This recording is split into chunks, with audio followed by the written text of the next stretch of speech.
అభివృద్ధి రాజకీయం అంటే ఏంటో చూపిస్తున్నారు కేంద్ర మంత్రి పెమ్మసాని చంద్రశేఖర్. సుదీర్ఘకాలంగా పెండింగ్లో ఉన్న పనులపై దృష్టి పెడుతున్నారు. మొదట శంకరవిలాస్ బ్రిడ్జి విషయంలో ముందడుగు వేశారు.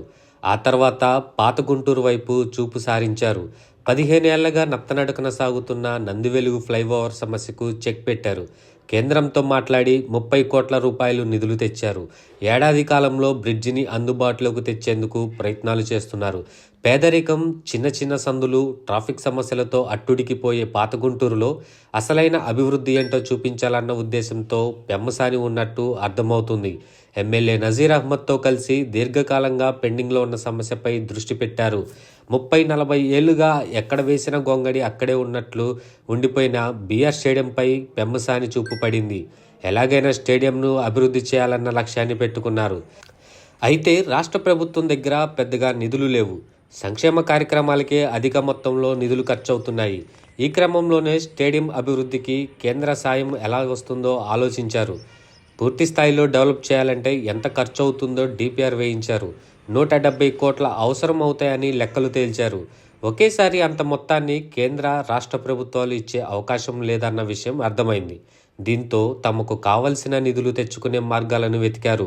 అన్ని రాష్ట్రాలకు ఇచ్చే నిధుల్లో కొంత భాగాన్ని తమ నియోజకవర్గానికి ఇవ్వాలని పట్టుబట్టారు. స్టేడియం అభివృద్ధికి మొదటి దశలో 14 కోట్ల రూపాయలు ఇచ్చేందుకు కేంద్రం ముందుకొచ్చింది. ఆ నిధులతో పనులు మొదలు పెట్టనున్నారు. మురికి కూపంలా మారిపోయిన స్టేడియానికి ఆధునిక హంగులు అద్దనున్నారు. అంతకు ముందే తాగునీటి విషయంలో కూడా చర్యలు ప్రారంభించారు.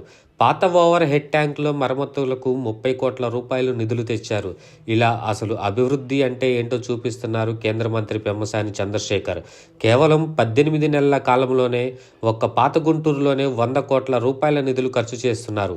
పనులు మొదలు పెట్టడమే కాకుండా పక్కా ప్రణాళికతో పూర్తయ్యేలా ఎప్పటికప్పుడు సమీక్షలు నిర్వహిస్తున్నారు. 5 ఏళ్ల కాలాన్ని సద్వినియోగం చేసుకునే తన నియోజకవర్గమైన గుంటూరుపై చెరగని ముద్ర వేయాలనుకుంటున్న పెమ్మసాని గమ్యాన్ని చేరుకునేట్లుగానే కనిపిస్తున్నారని స్థానికులు అంటున్నారు. చేసుకుంటా ఉన్నారు. సో ఇది ఒక ముఖ్యమైనటువంటి ప్రాంతం. అయితే ఈరోజు గవర్నమెంట్ దీన్ని క్రికెట్ స్టేడియంగా మార్చాలని చూస్తూ ఉన్నారని విన్నాను. సరే, ఈ రెండిట్లో ఇబ్బందులు ఉన్నాయి. ఒకటి, వీళ్ళకి ఇన్ని రోజులుగా 20-30 ఏళ్ళుగా వీళ్ళు చేస్తున్నటువంటి వాటికి ఏ విధంగా మనం ఫస్ట్ ఆల్టర్నేట్ చూపించడం అనేది ఇంపార్టెంట్. ఇది డిస్టర్బ్ చేసేటప్పుడు దీన్ని క్రికెట్గా బాగా చేయటం వల్ల కూడా ఓకే, పర్యాటకంగా కానీ ఈ ప్రాంతానికి గుర్తింపు వచ్చే అవకాశం కూడా ఉంది. కాబట్టి ఇద్దరి అభిప్రాయాలని బ్యాలెన్స్ చేసుకొని ఫస్ట్ ఆల్టర్నేటివ్ చూపించి సేమ్ అట్మాస్ఫియర్ క్రియేట్ చేసి దీన్ని కూడా డెవలప్ చేస్తే మాకు ఎటువంటి ఇబ్బంది లేదు, మేము సహకరిస్తాం.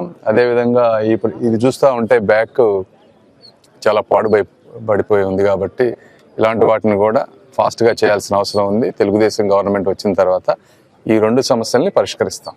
Thank you.